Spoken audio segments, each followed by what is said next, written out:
There's a particular kind of problem in business that doesn't look like a problem at first. In fact, it usually looks like success. You land a great customer, they buy a lot, they pay reasonably well, they like what you do, so they give you more work. And pretty soon, everybody in the company knows how important that one customer is. You hire people to support them, you may buy equipment for them, you may even make exceptions for them. Maybe you even give them better pricing because after all, look at the volume.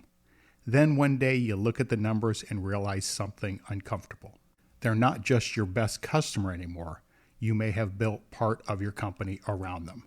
And those are two very different things.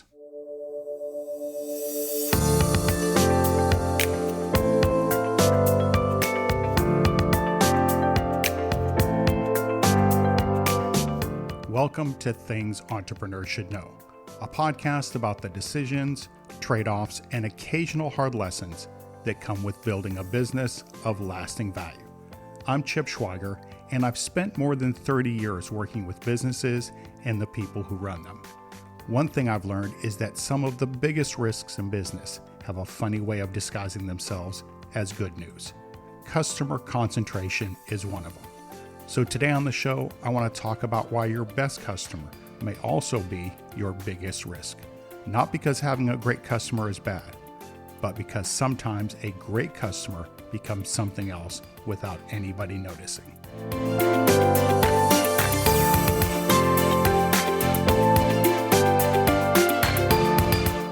Welcome back. So here's how this usually happens. You win an account that matters. Maybe they're twice the size of your typical customer, maybe 5 times the size. At first, that's terrific. Revenue goes up, utilization improves, people are busy. Margins may improve because you've got more volume running through your business. And naturally, you want to keep that customer happy. So when they need something a little different, you accommodate them. When they ask you to accelerate a deadline, you make it happen. When they want special reporting, somebody builds it. When they need more capacity, you hire another person. Now, none of these decisions necessarily looks unreasonable by itself, and that's important. Businesses rarely become overly dependent on a customer because somebody makes one spectacularly bad decision. It usually happens through a series of perfectly understandable decisions. And then, one morning, 10% of your revenue has become 20%. 20 becomes 30, maybe it's 40% or more. And by then, something has changed. You don't just have a large customer, you have a customer whose decisions can materially affect the future of your company. That's customer concentration in the traditional sense. But I think there's another kind of concentration that's every bit as important. Decision concentration. How many decisions are you making because of that one customer? That's the question I think business owners sometimes miss. You may look at the income statement and say, they're only 25% of our revenue. Okay, but are they 40% of your accounts receivable? Did you hire 6 people primarily because of their account? Did you buy equipment because they promised more volume? Are they consuming half of your management team's attention? Have you passed on other customers because you didn't have the capacity? And here's an especially interesting one. Would you make the same decisions you're making today if that customer represented only 5% of your business? If the answer is no, they've probably acquired more influence over your company than their revenue percentage suggests. And that influence tends to show up in some strange places. Pricing is one of them. Large customers know they're large customers, and sooner or later, many of them will want to be compensated for it. A discount, longer payment terms, maybe a rebate, free freight, special service, dedicated personnel. Now, none of these requests are inherently unreasonable, but there comes a point where you can have your largest customer and discover they're nowhere near your most profitable customer. And I've seen versions of that more than once. The revenue number looks wonderful. The relationship feels important, but everybody is terrified of losing the account. And then you actually allocate the labor, overhead, special handling, working capital, and management time required to serve them, and suddenly that great customer looks a little different. But there's even a bigger issue here: leverage. If losing a customer would hurt you badly and both sides know it, the balance of power in the relationship changes. Maybe subtly at first. Maybe the customer asks for 60-day terms instead of 30. What are you going to say? They want a price concession. They need you to carry more inventory. They'd like you to make an investment to support their growth. Each request may be perfectly rational from their perspective. The question is whether you still have the freedom to say no. Because one of the clearest signs of a dangerous customer concentration isn't a percentage on a spreadsheet. It's when the owner feels like he can't afford to upset the customer.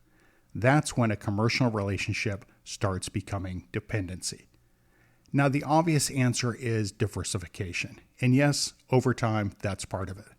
But telling a business owner with a 40% customer to go diversify is a little like telling someone to get healthier. True, but not terribly useful. You can't necessarily replace a major account by next Tuesday, and you probably shouldn't want to. If it's good business, keep the business. The goal isn't to get rid of great customers. The goal is to make sure that the company can survive without any particular one of them, and there's a difference. So I'd start someplace else. I'd ask a few uncomfortable questions. What happens if this customer disappears tomorrow? Not because you've done anything wrong. Maybe they get acquired, maybe their CEO changes, maybe procurement decides to consolidate vendors. Maybe their industry has a downturn, and maybe somebody you've never met at corporate headquarters decides your work is going to go someplace else. Good relationships help, but relationships don't eliminate business risk. So run the scenario. What happens to revenue? What happens to gross profit? What happens to cash? Which employees suddenly don't have enough work? Which expenses can you actually eliminate and how quickly? What debt or equipment commitments remain? Could the company absorb the loss for 3 months, or 6 months, or a year? That's a much more useful exercise than simply deciding that 25% customer concentration sounds high and 15% sounds safe. And here's why. Businesses are different.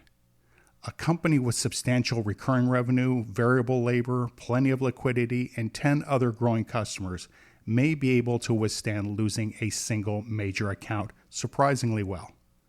Another company with fixed overhead, thin cash reserves, and equipment financed specifically for one customer may be in trouble almost immediately. Now we're talking the same concentration percentage, but completely different risk. And there's one more thing that I'd watch. Success with a large customer can make a company lazy about selling. Not intentionally, it just happens. The sales pipeline gets a little thinner because operations are busy. Business development gets pushed aside because there's plenty of work. We don't really need another big account right now. And I've heard some version of that sentence many times. And it can be perfectly reasonable until the phone rings. That's when everybody suddenly remembers that a sales pipeline takes time to build. The best time to reduce customer concentration is usually when you don't feel any urgency to do it. When the big customer is happy, when your company is profitable, when your bank account looks good, and when you've got the luxury of being selective about the next customer you bring in. That's when you have leverage and options.